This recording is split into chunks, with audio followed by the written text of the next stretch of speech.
The Big 12 has busted out of the NCAA tournament. The Final Four is set. I'm Pete Mundo. Heartland College Sports is where you find us covering the Big 12. Well, congratulations to the teams who reached the Final Four. That would be 1 seed UConn in the East. That would be 4 seed Alabama in the West.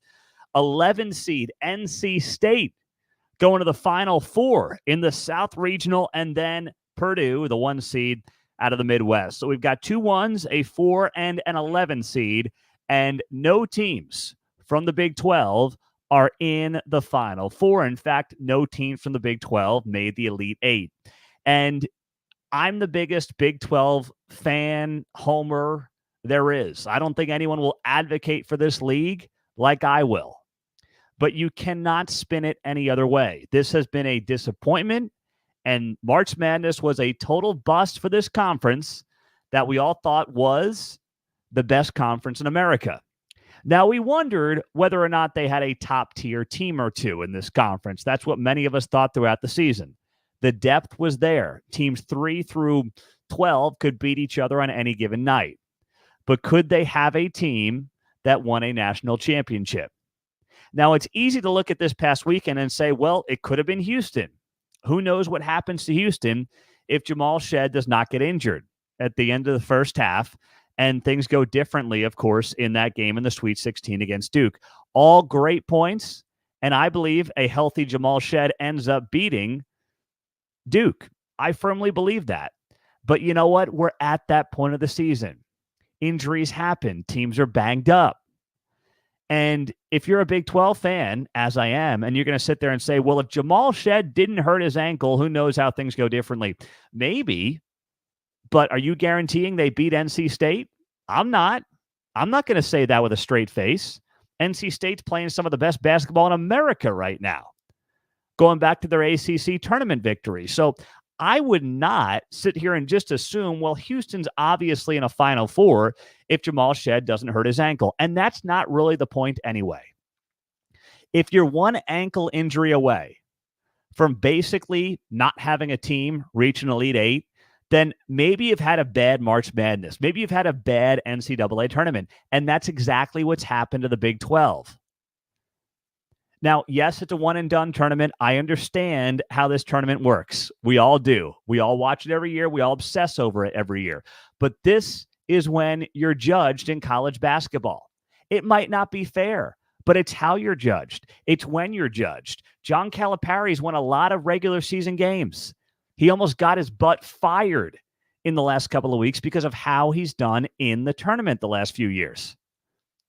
So to sit here and say, well, hey, the regular season was great, the non-conference went well, all that is true.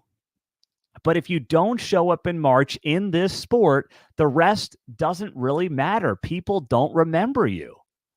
And we're now looking at a Final Four that, obviously has a Big East team, an SEC team, an ACC team, and a Big Ten team, right? You've got 4 of the Power 6 conferences. Since basketball, we're including the Big East in that, and the Pac-12 for now. Of course, that won't be the case next year. But in basketball, you've got a Power 6, not a Power 5.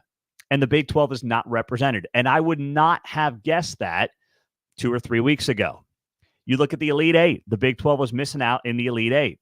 Meantime, you had what? 1 Big East team. You had Big East, Big Ten, ACC, SEC.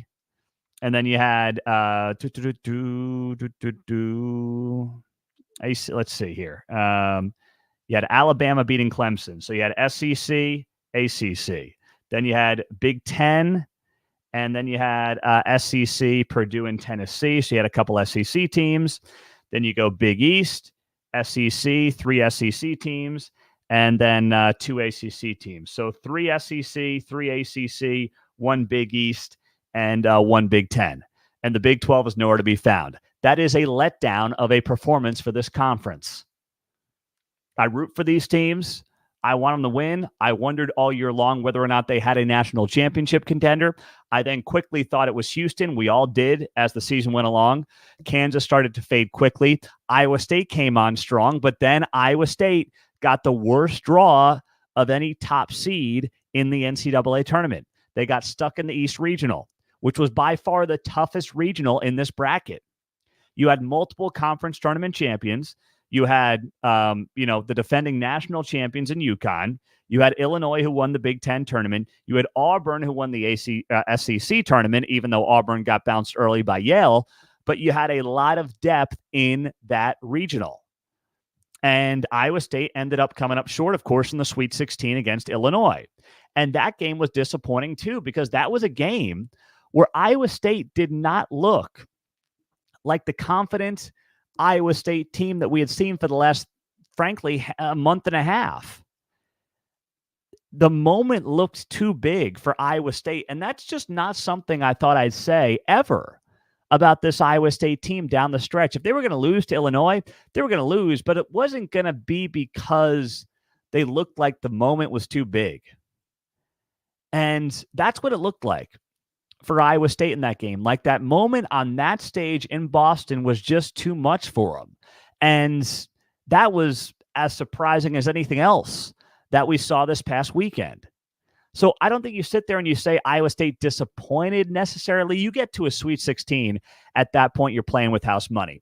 But I brought this up last week. I thought it was a disappointment the Big 12 only got 2 teams to the Sweet 16. And then nobody gets to the Elite 8. The Big 12 missed the Elite 8 for the first time since 2015. That was the last NCAA tournament that the Big 12 didn't have a single team in the Elite 8. Of course, 2020 was COVID. And who would have projected that? We were talking about this team getting 10, 11 bids to the NCAA tournament because of how good this conference was this season and how deep it was and the quality top to bottom. And then they can't get a team to the Elite 8. The ACC gets 3. They were having a down year. The SEC gets 3. The Big 12 with a big goose egg. So I don't say this with joy. I'm not happy about this, but I don't think you can sugarcoat it. And I know what many of you are saying. Richard's on Facebook Live right now, and he's saying Houston beats Duke if Shed doesn't get injured. Listen, I'm not denying that. I said that earlier. But if you're one ankle injury away from your season being a bust as a conference, then you haven't had a good month. You haven't had a good run. And there's no other way to spin that positively. I know that we had the great years of Baylor and Kansas winning back-to-back natties, but now no Final Fours for the last couple of years for the Big 12. Alan says, would you still say the Big 12 underperformed if either Iowa State or Houston wins? Well, I said last week the Big 12 only getting 2 to the Sweet 16 was a disappointment. Once you get to the Sweet 16, you're rolling the dice, right? You've got the best of the best left. The hot teams are left. I thought they needed 3 to the Sweet 16 to feel good about it. 4 would have been great, but 3 you'd take. And then you need 1 or at least 2 to the Elite 8, and then 1 in the Final Four to feel like this was the season that we expected it to be for the Big 12. And it just wasn't. And there's no sugarcoating that at all. JG writes, the loss of Jamal Shed for Houston was almost as painful as the loss of Colt McCoy in the 2009 championship game against Bama. We'll never know what could have been, and we can't say. That is an awesome analogy, JG.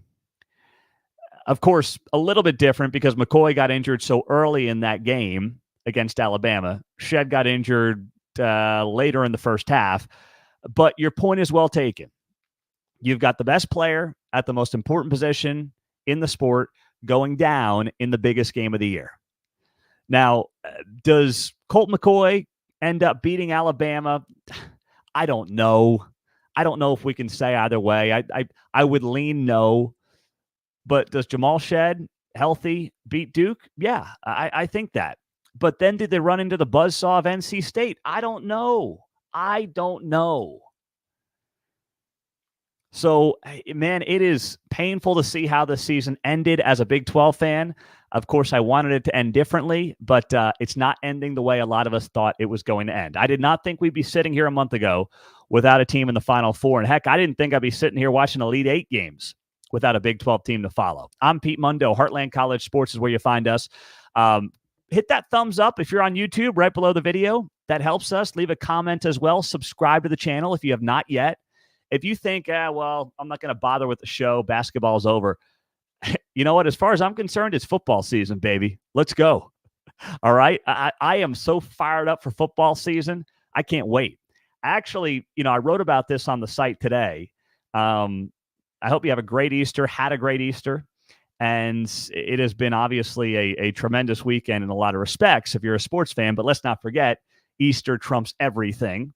But I look at this moment now as we turn the page from basketball, and I say to myself, we are entering a fascinating 90 days as Big 12 fans. We've got April, May, and June.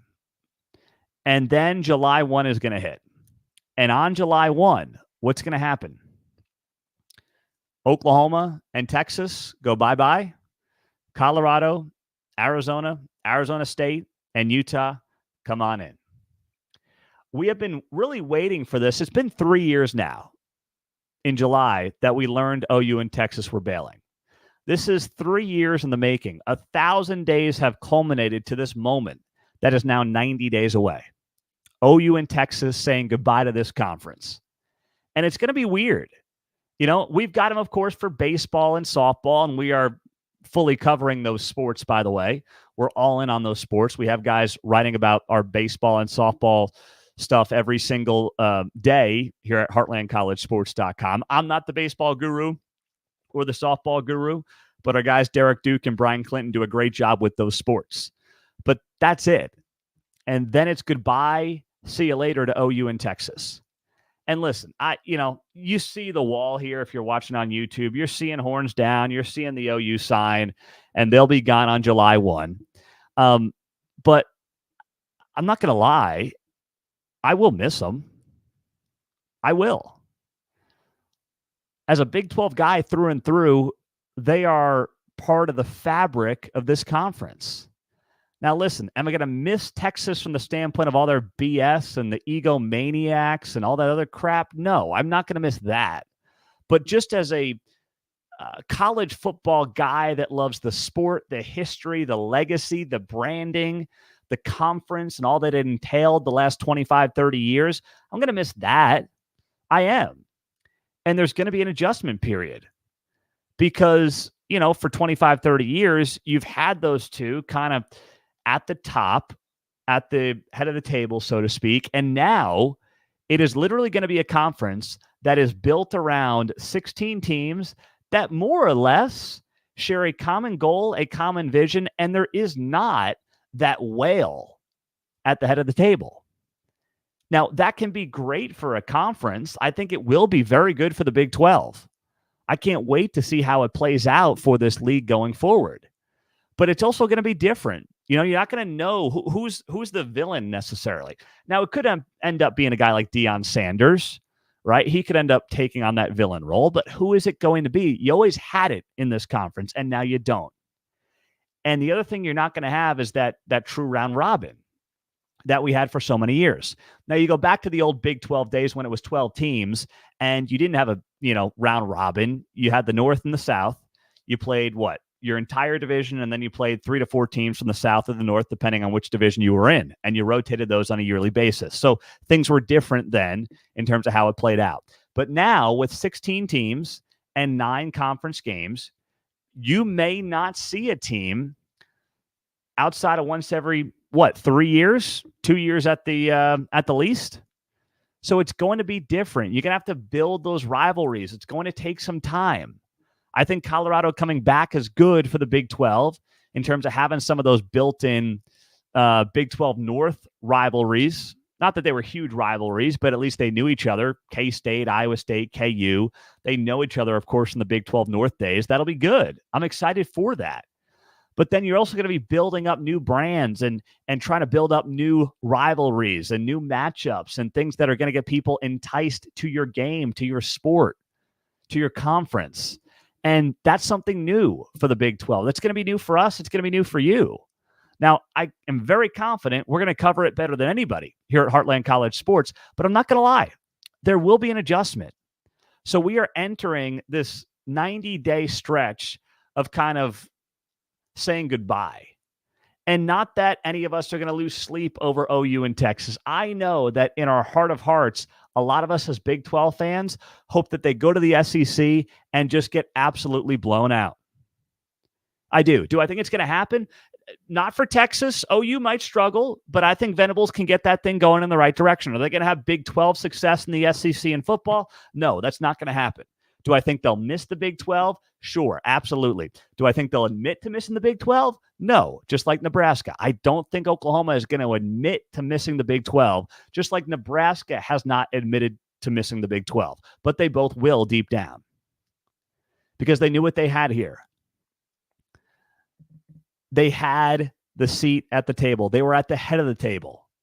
And that is going to be a thing of the past in the SEC, just like it's been for Nebraska in the Big Ten. It's been a rude awakening. And for the fans, great. Your team's making a lot more money. But what has it gotten you? How much joy has it gotten you in Lincoln to watch your team go 5-7, 6-6, 4-8 every year? They're making money. Are you making memories? Not good ones. But there will be a transitional period. There's no doubt about it. I'm Pete Mundo on Heartland College Sports. It is great to be here with you. Let's look at some of your comments here and see what's going to be, see what you guys have for me here on the show. This is on YouTube. We're also, of course, on the podcast. Leave that 5-star rating and review. Subscribe to the podcast if you're new to the show.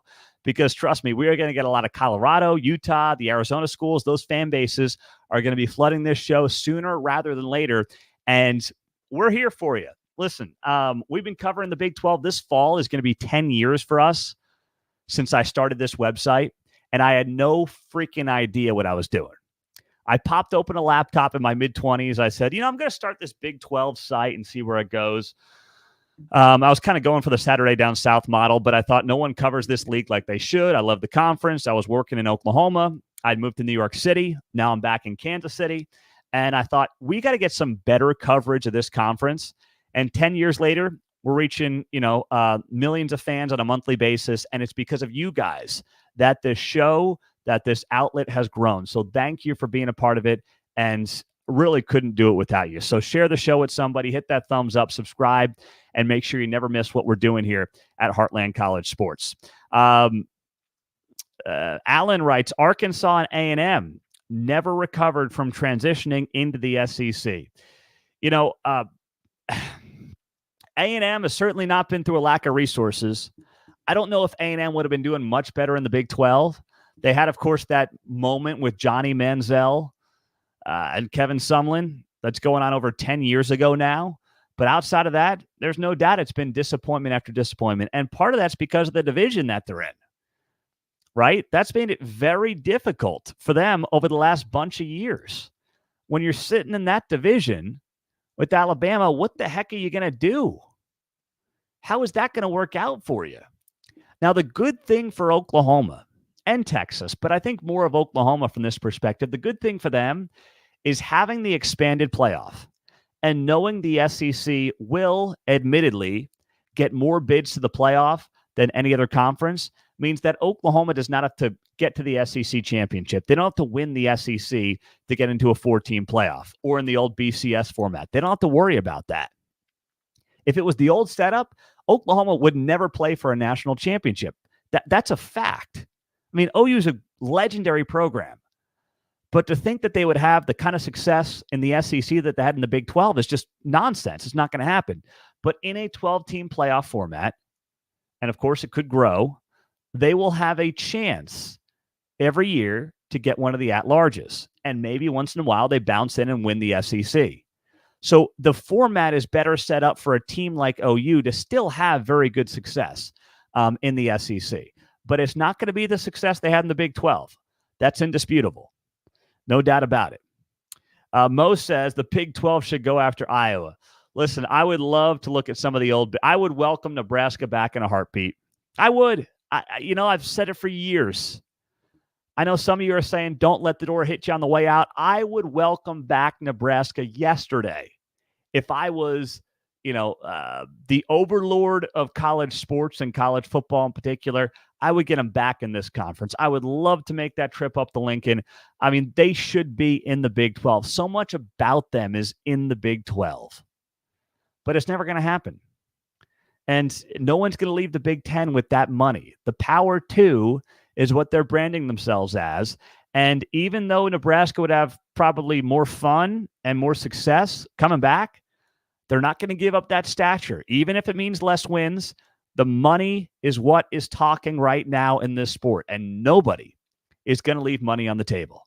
It's just not going to happen. So we're going to be seeing how this whole thing plays out.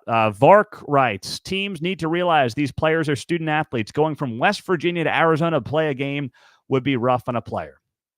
That is true, but we are seeing the death of the student athlete. Now, if you went to a school that had big-time D1 sports, you and I both know that the word student athlete was always a loose use of the word, right? They had tutors. Somebody might have been doing the homework. Were they taking the tests? Were they getting the old gentleman C? You know, there was a lot of that going on. But in the world of transfer portals, NIL money, it is even less of a student-athlete situation than it ever was. These are now minor leagues, semi-professional, whatever you want to call it. I don't know who's doing what schoolwork anymore. I don't know if anybody cares. I think we're almost at the point now where we break off the notion that these guys are in college for anything other than sports. And we basically say, you know what? We're going to teach you how to be a pro athlete and also teach them how to basically run their brands, how to run their name, image, likeness portfolios, teach them social media skills, teach them things that will be of value to them potentially in the real world if sports don't work out. It's basically like a digital media marketing degree, but call it something else where it's exclusively done through the athletic department. The notion that these guys, are going to be flying in from Tucson to Morgantown after a big Monday game in basketball and expect to turn around on Tuesday morning and go to some intro to psychology course is a joke. Those days are over. The regionality, to Vark's point, is gone. There's no point in pretending like it's still there. So that is an excellent point in terms of bringing it up. But I think we need to just cut the cord and get rid of the nonsense and get rid of the BS and realize what exactly we're dealing with here. And it's no longer college sports. It's no longer student athletes. It's semi-professional with billions of dollars at stake and millions of dollars being made. And with that, we are going to be here with you for the next, forever, but certainly it's going to be a fascinating next 90 days in this conference. We will transition from basketball. We'll do a little bit of baseball, softball, and a lot of off-season football, all-in talk going forward. The football season starts today in my book.